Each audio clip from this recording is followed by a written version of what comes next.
প্রিয় দর্শক, আজকের ভিডিওটি একটু ভিন্ন, কারণ আজকের ভিডিওতে আমরা দেখব দক্ষিণ এশিয়ার সেরা ১০ জন ফুটবলার কারা তাদের সম্পর্কে। চলুন শুরু করা যাক।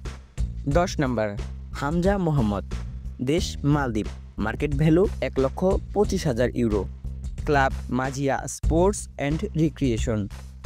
৯ নম্বর, লালিয়ান জুয়ালা সাংতে, দেশ ভারত, মার্কেট ভ্যালু ৩,৫০,০০০ euro, club Mumbai city FC.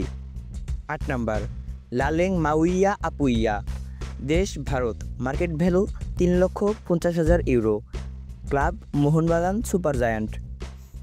৭ নম্বর, রাকিব হোসেন, দেশ বাংলাদেশ, মার্কেট ভ্যালু ২,৫০,০০০ ইউরো, ক্লাব বসুন্ধরা কিংস। ৬ নম্বর, সান্দেশ জিঙ্গান, দেশ ভারত, মার্কেট ভ্যালু ৩,০০,০০০ euro, club FC Goa.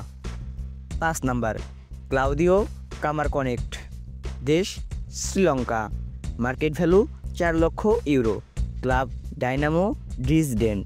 ৪ number, Yasa Suleman, দেশ পাকিস্তান, মার্কেট ভ্যালু ৪,০০,০০০ euro, club Sumgayit FC. ৩ number, Shamit Shome, দেশ বাংলাদেশ, মার্কেট ভ্যালু ২,০০,০০০ euro, club Cavalry FC. Number ২, Abdullah Iqbal, দেশ পাকিস্তান, মার্কেট ভ্যালু ১,০০,০০০ euro, club Mjallby AIF. Number ১, Hamza Choudhury, দেশ বাংলাদেশ, মার্কেট ভ্যালু ৪,৫ million euro, club Leicester city.